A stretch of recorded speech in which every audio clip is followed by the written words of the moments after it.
Hello. Good morning, everyone. How are you doing this Friday morning? It's a little bit blustery out there, isn't it? Bit of rain, bit of wind. Good day to be indoors and studying. Hello, Christina. Thanks for tuning in. Aled, hello. Oh, we've got all the usual crew here. Great. Hey, Papa Groot. How are you going? I'm going okay. Yeah, winter is still here. Hi, Emily. Hi, Snowy. Yeah, jump on in, Snowy. Get the ball rolling. Yeah, I'm doing okay. I've had one hell of a week with research this week. One of my research projects is getting attacked by a group of hackers. And it's been a big job trying to shut that down.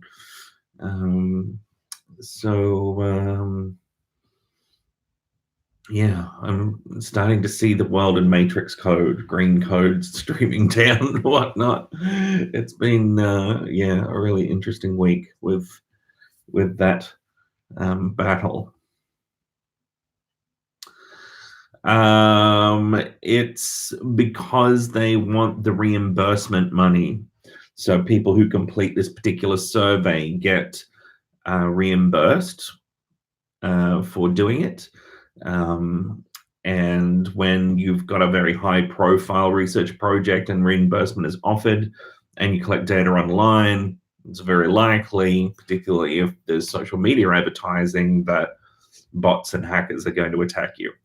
And we had anticipated that this may happen, and we had security protocols built in.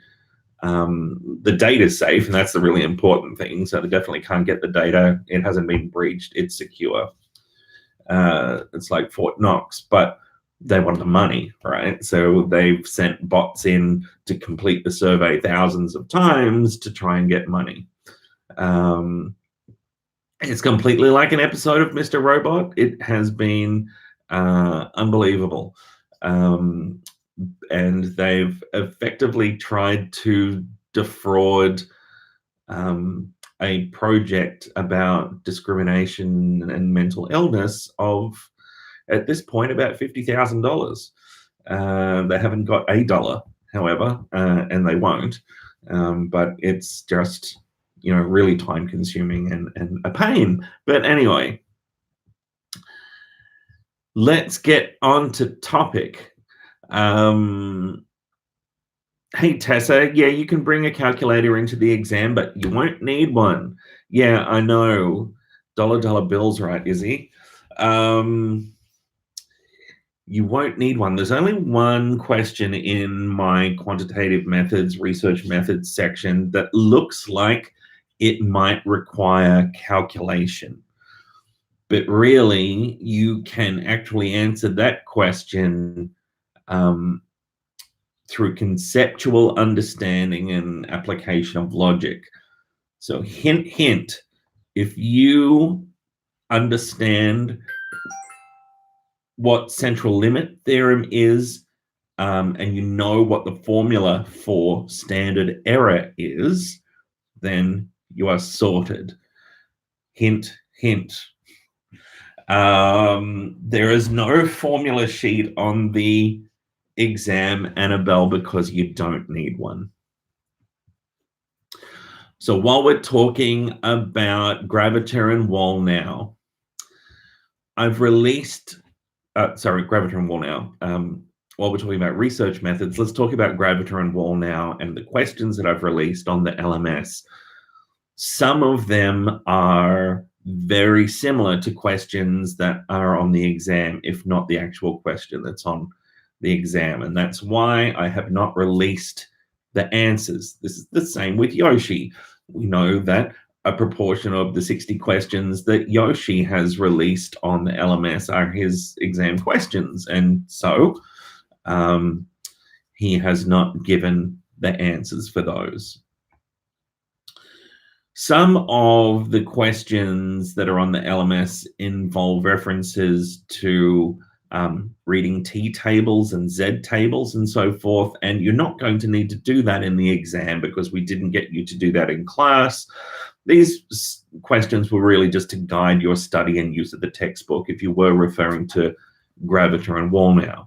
To be clear, I'm not examining the textbook. If there are any questions, all of the questions on the exam come from content that's presented in the videos, the modules, and the practical classes. So the actual research methods component of the course that you did, and these questions may also be represented in the textbook, but there's nothing in the textbook that wasn't covered in class that will be in a question. I hope that makes sense. Hi, Cami. We do not give you the past exams. So this is some subjects do this, or some schools, I should say, do this, some faculties and so forth. The School of Psychology does not give out previous exams. So there's no previous exams in the library, for example. So Snowy Emu, there is no need to worry about T-distribution table reading in the exam. I'm not going to make you do that. You might need to read some output from SPSS about a T-table, a T-score or something like that from a T-test. You might need to do that for a correlation. You might need to do that for a Z-test. Who knows? There will be some questions about SPSS output, and output in table form and in figure form. So understand what a scatter plot tells you, for example. Remember from your correlation tutorial. You don't need to read Graviter and Wallnow, Snowy Emu. Everything you need technically is presented in classes and modules. However, it could certainly help if you did read those sections of Graviter and Wallnow. What are you doing, my little friend? Do you want to come and come up here? Come up here and say hello to everyone. Come on. Say hello to everyone. What are you doing? Hey? You hanging out with me? Would you like to tell them what's on the exam? Yeah. What are we doing? All right, so that's Graviter and Wallnow. The research, what is a box plot? Yes, you might want to know what a box plot is before you come along to the exam. Izzy says hi, Charlie.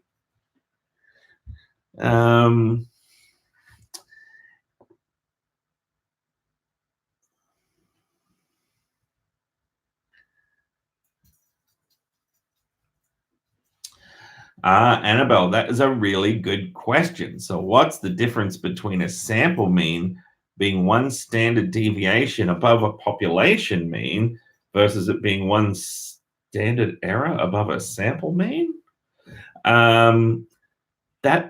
So I think we've got our concepts slightly different, mixed up. So it's important to remember that standard deviation and standard error are measures of variability. Standard deviation is a measure of variability of scores in a sample. Standard error is the standard deviation of a population, essentially, a standard deviation of a distribution of sample means instead. So when we think about populations and about distributions of sample means, we talk in terms of standard error, not in terms of standard deviation. Know how standard error is calculated. That's that one sort of question that I've been talking about. If you know how standard error is calculated, you'll be able to just look at the options in this particular question and you'll be able to answer it quite easily. but I won't ask you to manually calculate standard error or standard deviation in this particular exam.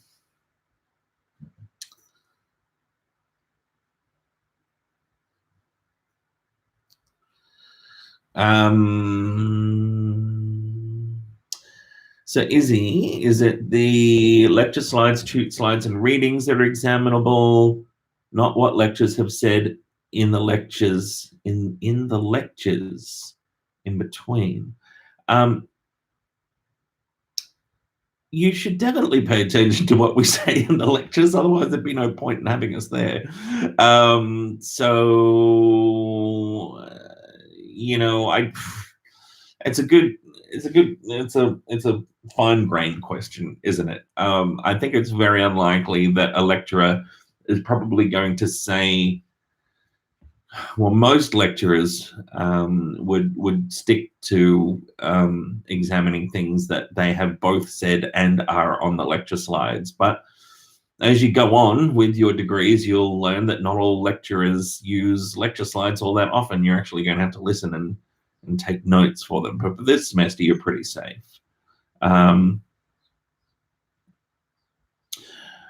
Good question. So with SPSS, Annabelle, the focus would be more on interpreting output than understanding how to do a procedure. So I won't ask you questions like, what menu would you go to do a Z test? It will be more about interpreting output.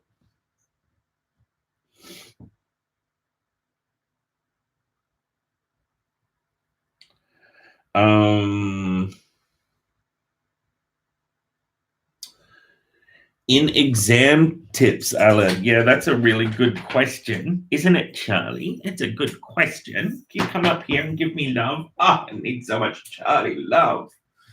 So, look at you. You're so big. So, Charlie, what do you think about how people should answer questions in the exam? I think there's various ways you can do it. You can do what works for you. The way that I like to do exams, or used to do exams, was by really utilizing my reading time. At the start of the exam, you've got 15 minutes reading time. I would skim through the exam in that period of time and pretty much have everything already roughly answered in my head.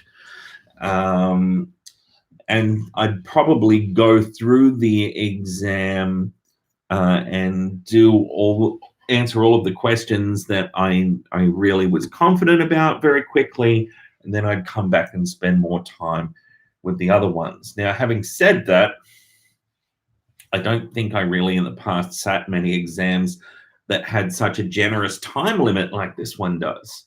So our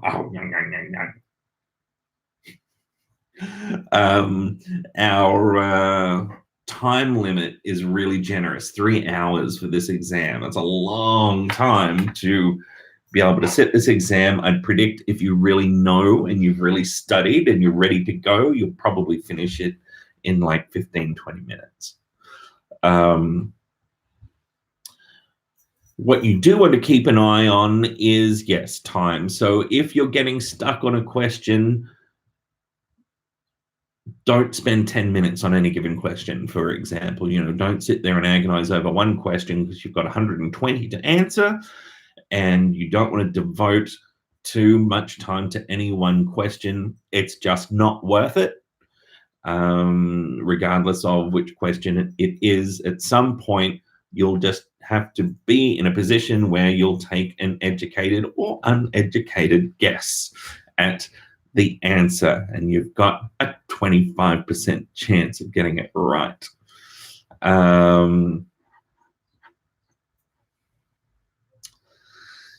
So let's have a look here.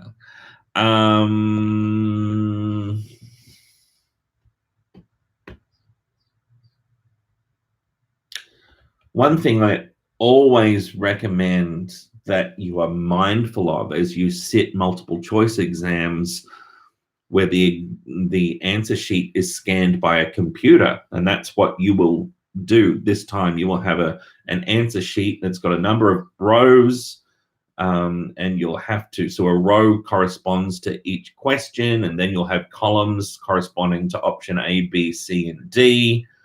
You will need to keep an eye on your pattern of answering and making sure that you're answering the correct question in the correct row. It is so common that people don't check and get 20 questions ahead and realize that they started answering on the wrong row 20 questions ago, and you have to, you know, erase things or ask for a new answer sheet. So just keep checking. I used to like checking like every 5 or 10 questions that I was still answering on the right row. Roy, traffic light technique. I mark answers I'm sure of with green highlighter. So is orange and unsure is red. Oh, there you go. Very good.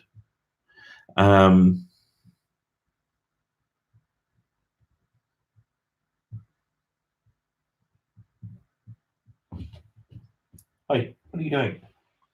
Don't eat my shoe.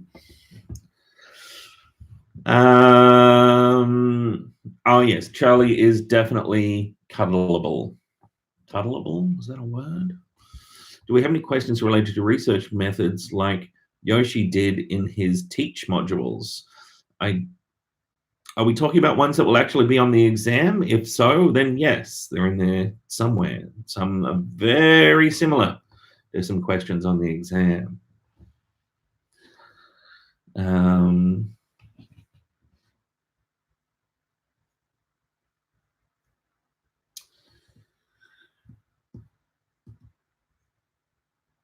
Annabelle, with single sample Z tests, you're comparing the sample mean to a given number that you theorize is equivalent to the population mean.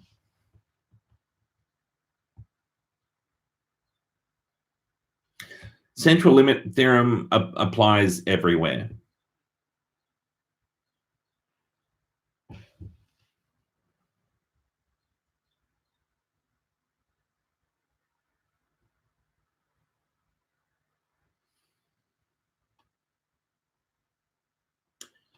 What about clinical psychology? Has anybody got any questions about clinical psychology as well? Is it worth doing some final revision? Yeah, that's a really good question, Aled. You might do a very quick final pass over your notes, just confirming, rehearsing, but you're not going to be learning anything new at that point.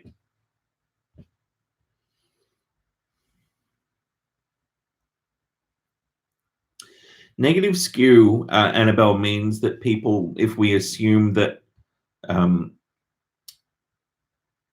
negative skew means that there's more people getting high scores and fewer people getting lower scores. So the tail goes down towards the left. That's what we'd say would be negative skew. High scores on the right and lots of them, and fewer low scores. Tom, there's roughly equal proportions of the topics. So research methods has 20 questions, but there's 25 from each other topic in Mind, Brain, and Behavior 2.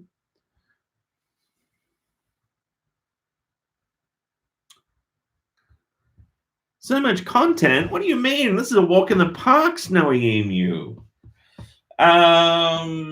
The average mark in past years on the exam, that's a very good question.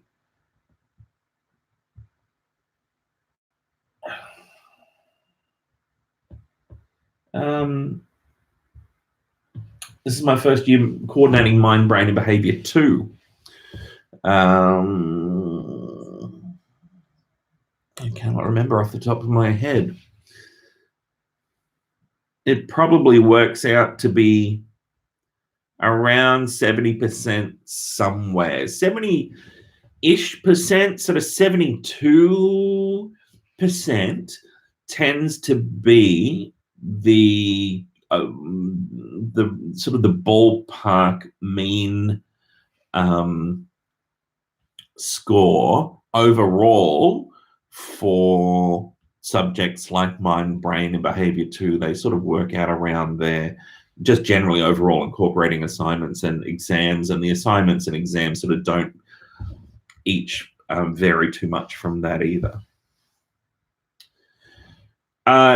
Izzy, I would, so I just think about main trends with prevalence rates and so forth. So knowing that, on average, males have an earlier onset of schizophrenia than females would be a good one to know.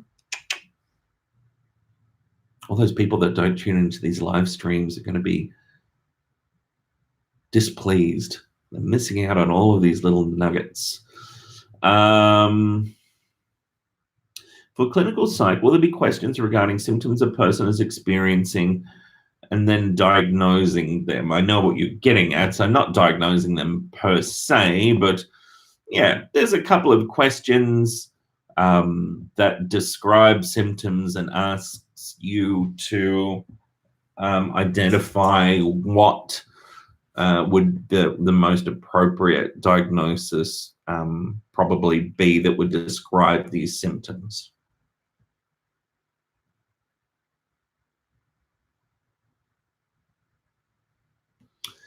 Sure, Roy. The clinical section will cover everything I talked about in the clinical section of the course.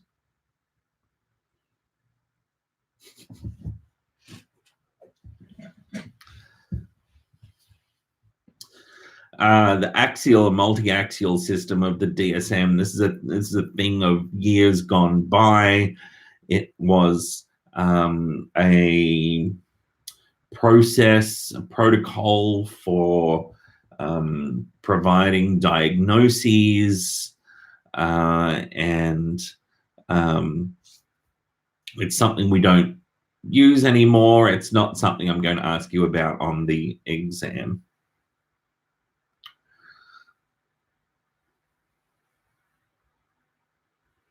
The research methods questions are on the LMS, are on Canvas. Gianzia.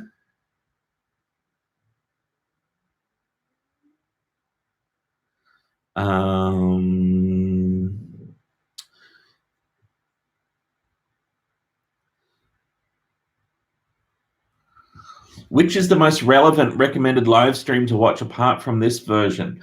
That is a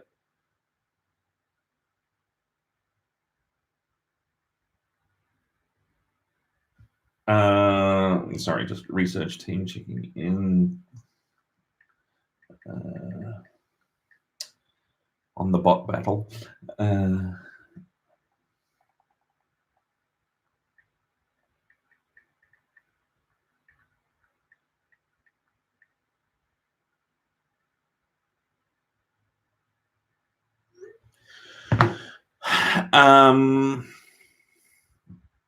All of them.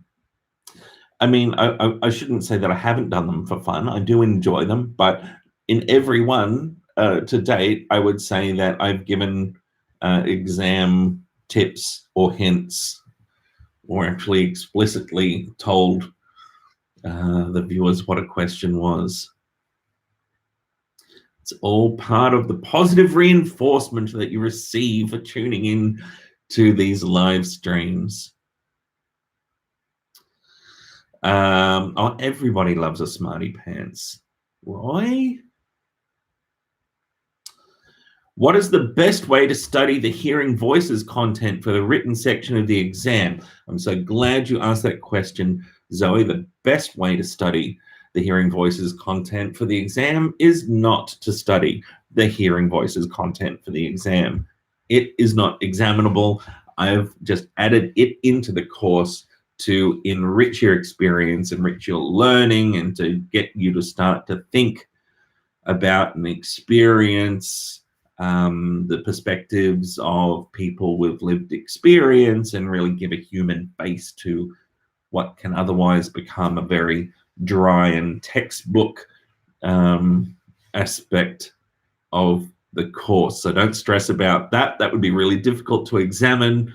No, it's just there to enrich your learning, and I hope it did. I am going to send out just a tiny little evaluative survey in the coming days and ask for some feedback from you around that. And that feedback will help me then go out and hopefully get more money to be able to offer it to the Mind, Brain and Behavior 2 students every year.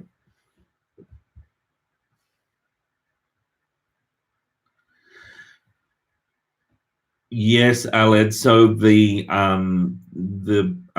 practice questions that I've released for clinical psychology are very representative of the types of questions that are on the exam. Very similar level of difficulty and structure and so forth. Yeah, look at that. Let's study. There you go.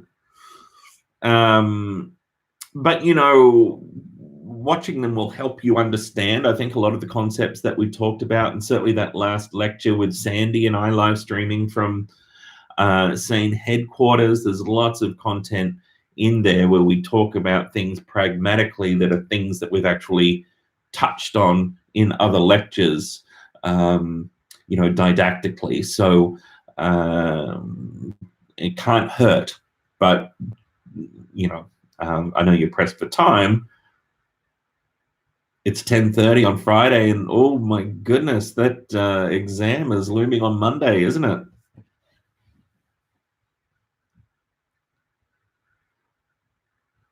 Are we going to be tested on what we have covered in our assignments? I would suggest that there's probably going to be a stigma question or two in the exam.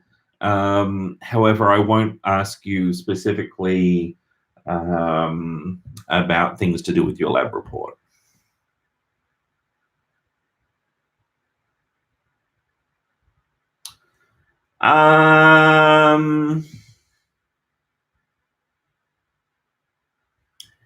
Yeah, that's a good question, Annabelle. I'm trying to remember if I've got any Morel, Loyola, Kraepelin,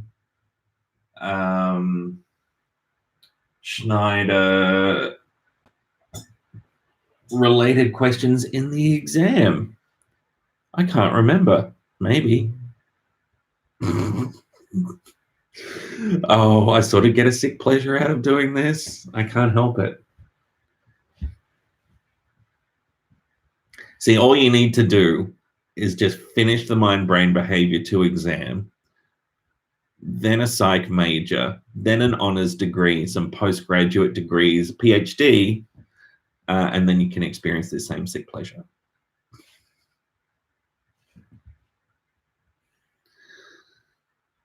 Oh, okay. So what's the tripartite model of depression question? I've missed this, obviously, somewhere.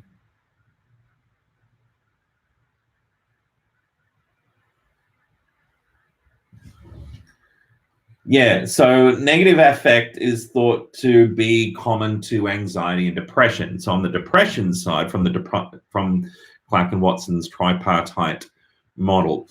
So on the depression side of things, if your symptoms manifest as depressive, then Clark and Watson would put that down to low positive affectivity. So anhedonia, essentially, decreased experience of positive emotion. If your symptoms instead are around, I'm trying to remember the model. Oh, so we've got negative affectivity, low positive affectivity.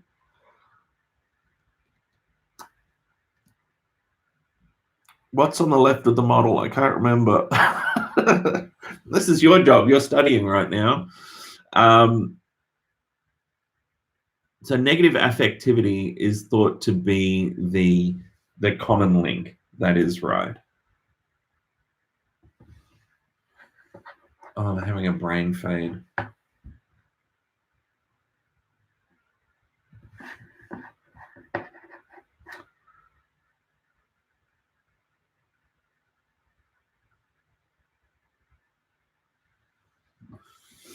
It'll come to me in a moment. Anxious arousal. Yes, Izzy. Yes, if you've got anxious arousal, then we're talking about anxiety symptoms, all of those physiological, visceral symptoms of anxiety. Good. I was trying to remember how it was put. Good. Yas, Queens. Look at you go. Well done. Good, Snowy. Excellent. Hi, May. I would suggest you'd have a very difficult time if you were trying to memorize all the details of each disorder. I don't know if you could possibly do that in the time that you have available. So I would be sticking to really identifying the main themes or knowing the main themes, and then elaborating as you have time for doing that. And for the most part, I ask about the main things. Occasionally, I might throw a question in that's a little bit more tricky and maybe asks about some more finer grain detail. But for the most part, it's, I know that even disambiguating, different types of psychological experiences based upon the main themes of disorders at this point is really difficult to understand. So the exam is really fair. You're not going to find the exam to be too threatening at all, I hope. I think it's a really fair exam.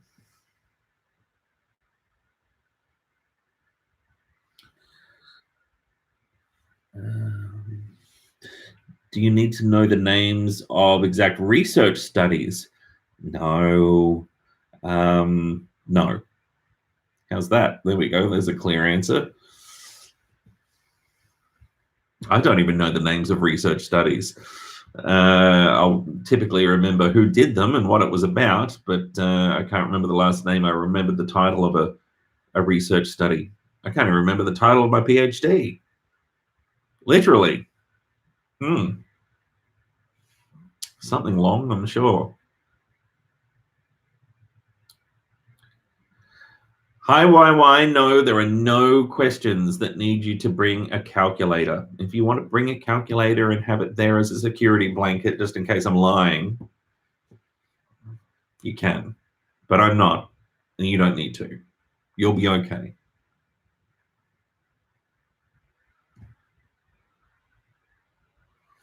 I think with studies, it's important just to know what what was the take-home message, what was the core thing. You don't really need to go into a lot of detail.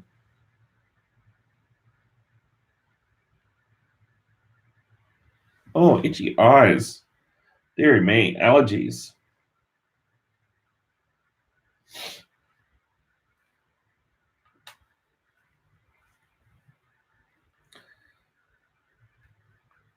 Oh, wow, I really can't even see the screen when I've got no glasses on.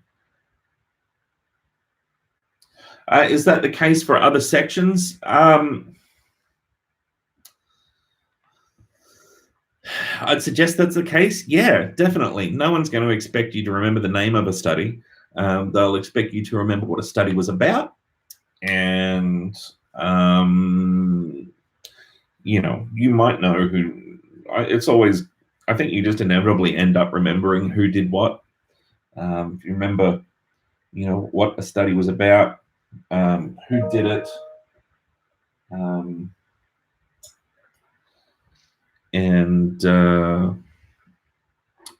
I think remembering what it's about is the important thing.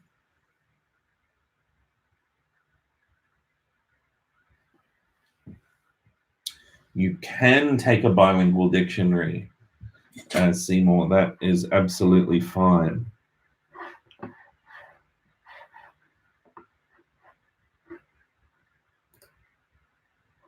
So I've just lost this screen. Where are we? I've got too many screens open. Deary me. YouTube, where are you?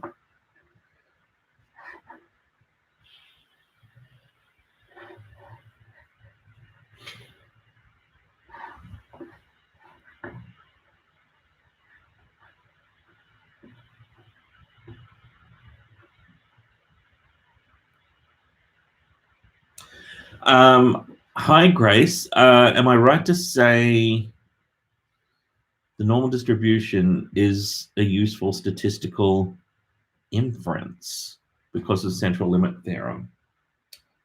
It's not an inference per se, but it's a useful theoretical concept. And certainly central limit theorem is very much tied to that as well. So of course, central limit theorem is, when we think about a distribution of sample means, right, telling us that that distribution is going to be normal of sample means regardless of the shape of the distribution from which those samples come. Oh, Charlie, I'd like to be able to put my feet there. Can you come here? Come on. Come on. I know you're comfortable, but Daddy wants to get closer to the computer. Come on. Oh, poor sleepy boy. Give everyone some Charlie. Come on. Give everyone some Charlie. Come on up here. Everybody needs a Charlie break. They need a Charlie break. Oh, you're pressing buttons. Oh, you're so sleepy. You're so sleepy. Oh, yeah. Charlie kisses.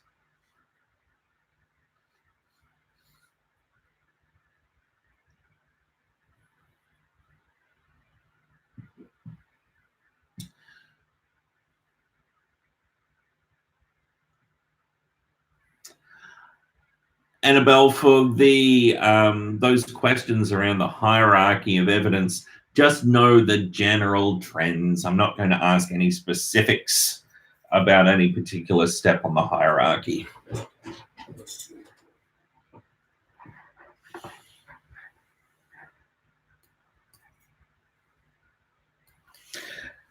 Charlie, Grace thinks you're cute. What do you reckon? Oh, you're having a big stretch? Yeah, stretch it out.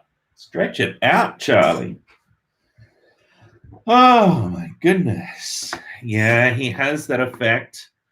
That is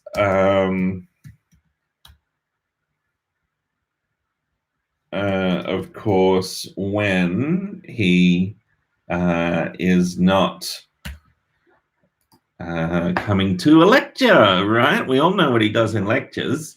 Not so many fans in lectures.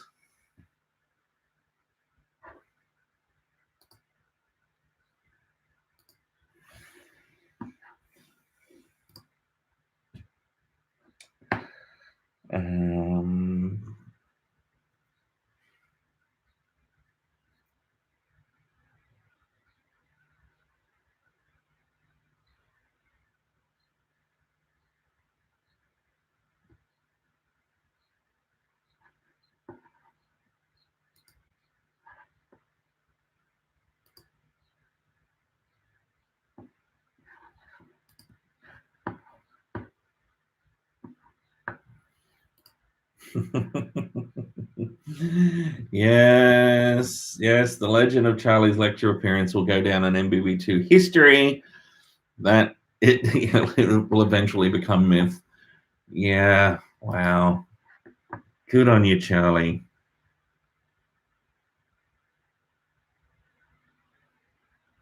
Just looking through my emails here to see if I've got any questions. I know somebody sent me a question, and I'm trying to find it. What was that question about?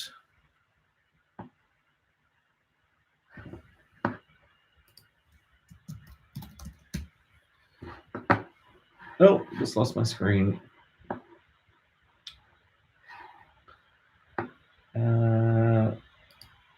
Oh.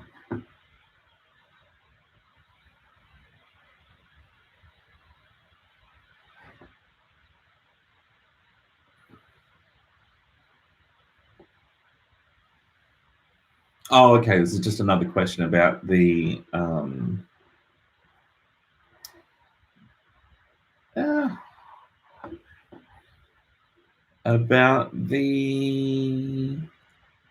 research methods questions. Yes, some of them are very similar to the questions that are on the exam, and that's why I haven't given the answer.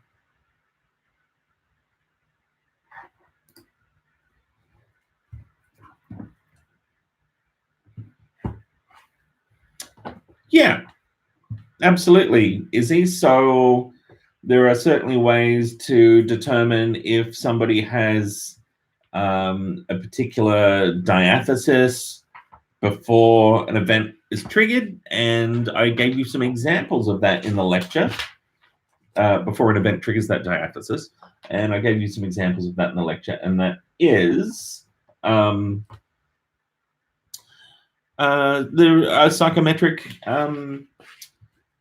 questionnaires that measure diatheses in terms of personality types or traits that might form that vulnerability for developing disorder. And I think in the lecture I might have actually given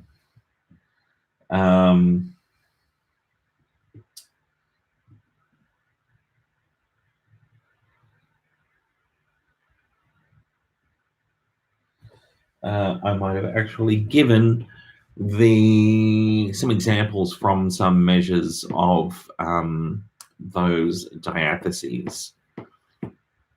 So we talked about this idea of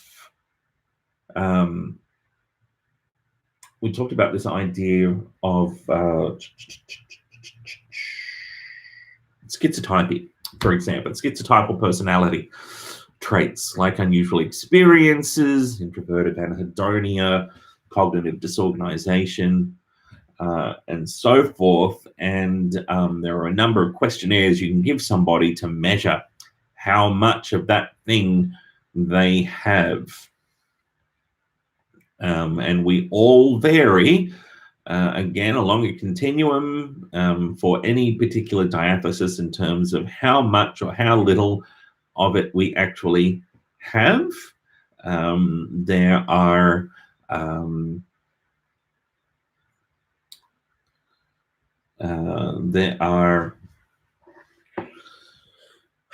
I suppose, schizotypy is the one that's the theoretical outlier where some people argue it's a trait and others argue it is a type. I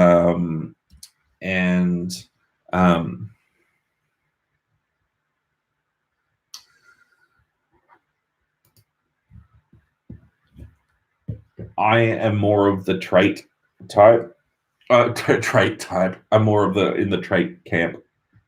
But understand the dimension of schizotypy to be sort of complex and a bit of a hybrid type trait dimension. Possibly it's all getting a little bit convoluted, and we'll talk about this in future years. Yeah,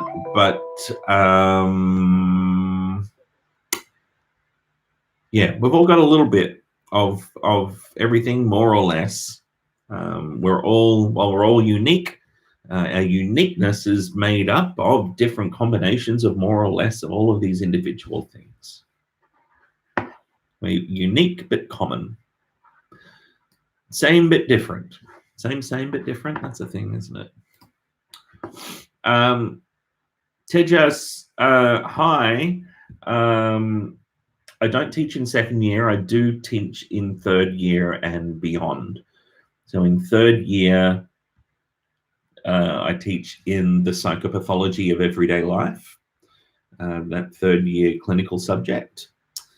And next year, I will be teaching again around stigma and around culture and how culture affects symptoms and cultural things like cultural syndromes. So a cultural syndrome is a sort of a distinct pattern of psychological disturbance that occurs in a systematic way in a given culture, which doesn't necessarily occur in other cultures. So we, in that bit, would explore a range of other psychological disturbances that we see across the world in specific cultures that have got no one-to-one correspondence with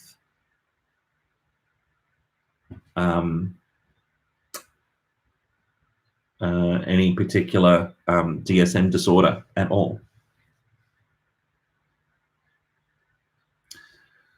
That subject is called It's the subject code is Psych 30014, 0014, 0014, 0014, 30014, the psychopathology of everyday life.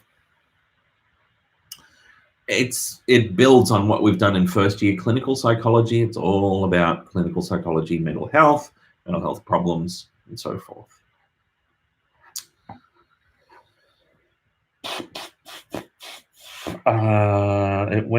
Wasn't stated in the lecture. Oh, how long do the OCD symptoms have to be? Yeah, that's interesting. So OCD is one of those areas where there's not a really concrete minimum duration criteria. Most people look at 2 weeks. However, typically the disturbance, as a minimum threshold, typically the disturbance will be lasting longer by the time you see somebody in clinical practice. Oh, what the hell's going on with all this gray hair? Holy hell. What? It's all over.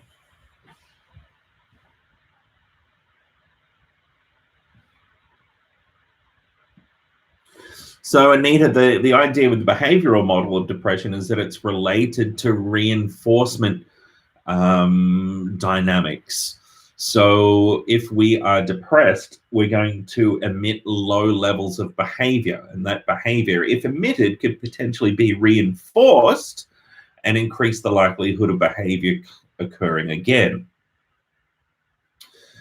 But when we look at depression from a behavioral perspective, we see a behavioral depression sort of playing out such that emanating low rates of behavior decreases the likelihood of reinforcement. We don't receive reinforcement. We emit less behavior. It's a downward spiral, which means we have less likelihood of reinforcement and so forth.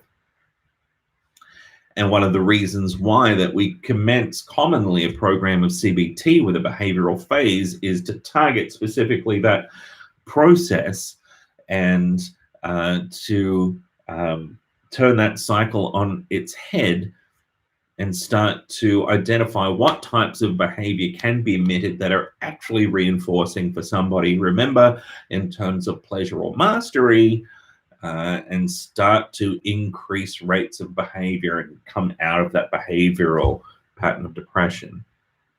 Gray hair is the new non-gray hair. I should own it. I love it, Izzy. All right, I'm going to do that. My beard just went from, I skipped gray and just went to white here. I don't know what happened. I think this is my PhD did this to me. Degrees of freedom, yn-1. That's a whole story in itself, Grace. I'd suggest if you want to know more about that, have a look back at the Mind, Brain, and Behavior 1 research methods content. It's not necessary for this particular exam, however.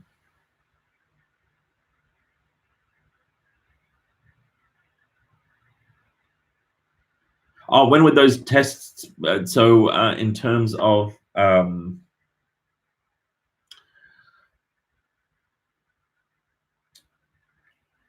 would those tests be given to somebody? So we're talking about vulnerability, like diatheses tests here. Typically, you wouldn't. So we're all, again, living with vulnerabilities more or less.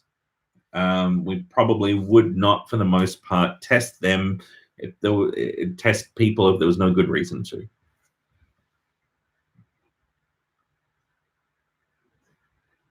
You've grown a few stress-related grays this semester. There you go, Snowy in you. Well done. Are you okay, Charlie? What are you doing? Poor old Charlie. He's been inside longer than he wants to be inside this morning. We've got workmen in the garden doing some landscaping and stuff. And Charlie gets in their way. So Charlie's in here with me this morning. We've been fighting bots, haven't we, Charlie? Eh?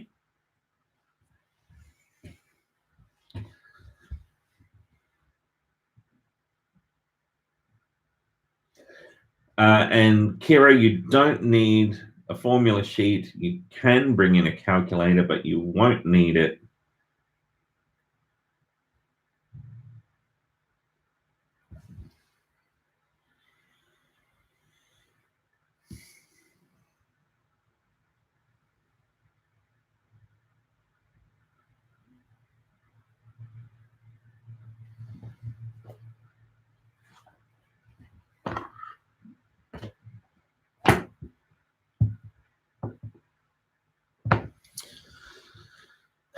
All right, who has a question? Now's your chance. Grab me while I'm here. Oh, stretchy, stretchy. Oh, very good, Acacia. Thus the snowy and snowy emu.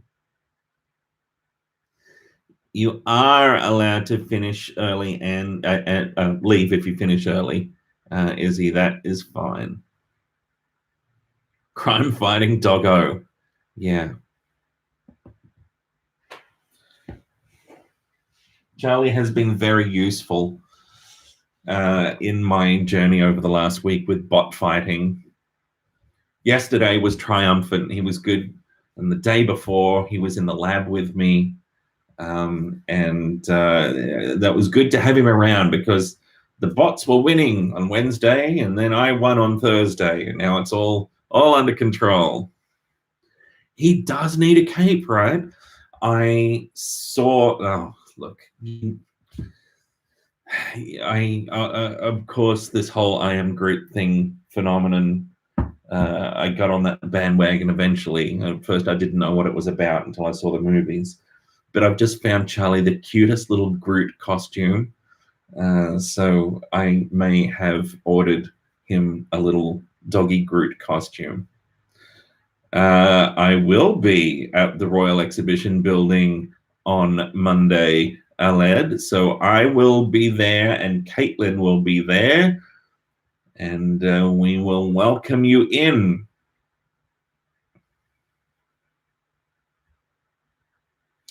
I will keep you updated, Izzy. I wouldn't be at all surprised if we take it to the news. It's a pretty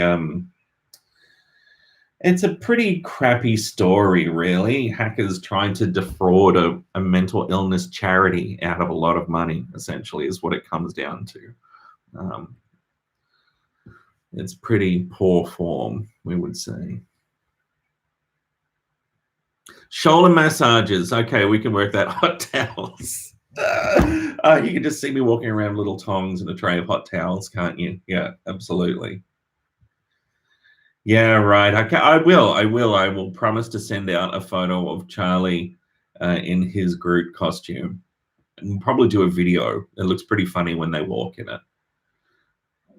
So it's like his feet go into Groot's feet, and then it's just got these arms and the costume that stick out the side. Yeah, hot towels.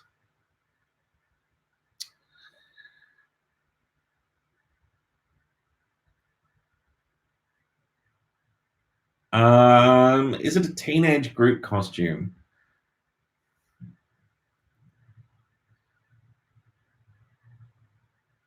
It's probably, I don't know what age you would say it is.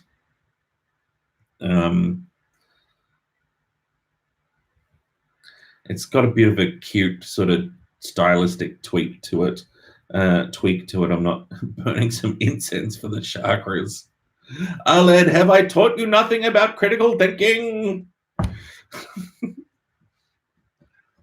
How early should you arrive before the exam? I personally would turn up with really sufficient time to be able to weather any unfortunate circumstances that happened, such that I could be chilling out, waiting for the exam, and not stressing out that my tram was delayed, for example.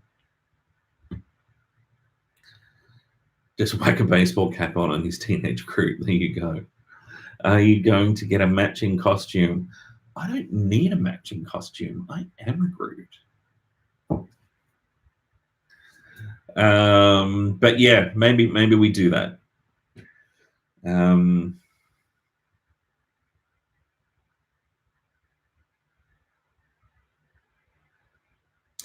When I was in the Netherlands recently, it was really interesting to hear people pronouncing my name properly in the Dutch way, which is something I've never heard before. That was my first time in the Netherlands, seeing where my dad lived when he was a boy back in World War II.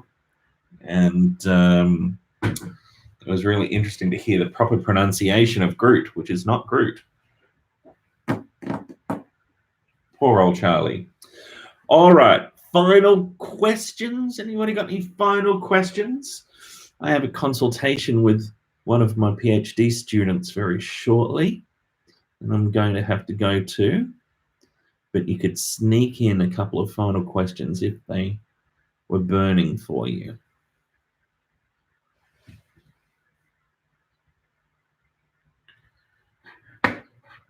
Oh, see, I was hoping you weren't going to ask that because not even I can do it. It's more along the lines of throat. Very throaty, the whole Dutch thing. People were quite appalled, I think, with me that my father was Dutch and I couldn't really, well, I could speak limited Dutch, but have a lot of difficulty with the throatiness of it.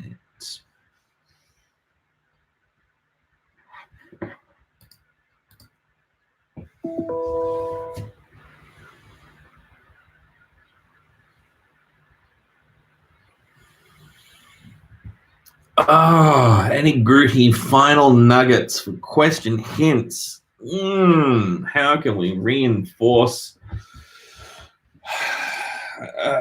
you for sticking all the way to the end? Yes. All right. My tried and true regular squad who are out there, my hint to you is know the difference between a hallucination and a delusion and be really clear about that when I ask you in a tricky way. Read my question carefully about hallucinations and delusions. I'm going to try and trick you up, but know the difference. And when you come across that question, read it very carefully. You have to pay attention to the wording. There is my little nugget for you. You are very welcome, Roy. Roy.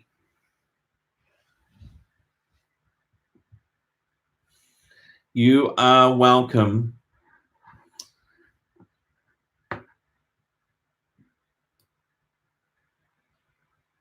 All right, so now I'm going to sign off. I'm going to have a meeting with my student who's researching public stigma about negative symptoms of schizophrenia and having a look at how people respond to things like anhedonia and abolition and whatnot. But as for you all, you go and have yourselves as relaxing a weekend as you possibly can. And I will see you there on Monday. I will see what I can do about those hot towels. Thank you, Izzy. All right, everyone. Thank you for tuning in. Good luck. Don't stress.